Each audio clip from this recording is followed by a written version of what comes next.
Well, as you're saying, this whole idea of COVID certification, proof that you've got immunity, have had a recent negative test or have been vaccinated, this whole issue has crashed into the political debate. Only yesterday the government issued a document saying in the clearest terms yet that they thought that certificates should be part of the nation's armoury against COVID. But there's a lot we don't know about how they intend to proceed with this. Steve Baker, the ringleader of the Tory lockdown skeptics, the COVID recovery group, said even if the government imposes or just recommends or just acquiesces with anything like this kind of certificate happening in, say, certain sectors of society, that will render our country unrecognisable.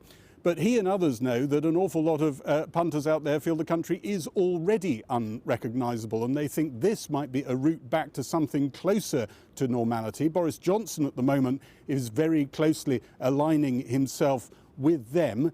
Labour is saying, rather like Steve Baker, they don't know where the government's going with this, but they don't like the look of it. We don't know when those two forces of Conservative rebels and Labour might have an opportunity in Parliament to vote this down, if indeed they get an opportunity at all. What we do know now is that these certificates are already dominating the political landscape. To show their QR code, they need to scan their face in order to authenticate themselves. There we go. Andrew Budd's company is working on an app that proves your COVID status. When you come to check it, this app here is the checker app. This is what the person at the door of the on the door of the venue would show. The checker now has to scan the QR code. That now shows the vaccine status of the person. This Liverpool theatre was supposed to be trialling how to get audiences back into indoor venues, taking COVID tests on the way in. But anti-vaccination campaigners thought this was all about vaccine passports and threw online abuse and threats at the organisers. It's very frustrating. Some of the kind of reaction to it has been vitriolic, and so to that regard, it's hard for those promoters that have had to face some of that, those individuals that have had to face some of that.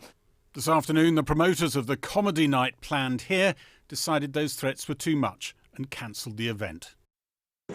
Yeah, if you just lift it up. Dozens of Boris Johnson's own MPs are saying the public should not be required to prove they've had a vaccine or a recent negative test to gain access to certain venues. And then if you just tap your knuckle on the... He believes, though, the bulk of voters want just that, if it's the best way to get venues open. The government's been in touch with officials in Israel, where COVID passports are already in use. Some experts in the UK, though, think any sense that vaccines are compulsory would be counterproductive. Some experiments have been done in Germany showing that where people see vaccines as compulsory, it increases anger and it lowers take-up. There's some evidence from Israel that when people thought that vaccines were going to be compulsory, it led to alienation. So the danger is that by introducing vaccine passports in a way that it makes it seem compulsory, you alienate the very people you need to be persuading, engaging with, making clear to them that the vaccine is for their own good. You can't reuse this. Let's try that. Let's try and reuse this credential again. No, didn't work. Andrew Budd's company is one of several that got government money last November to develop systems that could be used in all sorts of settings to prove your COVID credentials.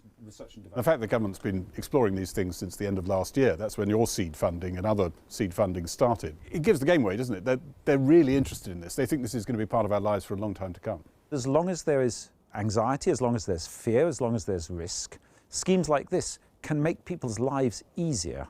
Solutions that are extremely convenient but also very secure, I think will be useful for the future to come. It could be on paper as well as smartphones. The government insists it'll cover not just proof of vaccine but recent test results or immunity. But something like this will be appearing around us. The giant question marks are about how widespread it will be, what boundaries are imposed.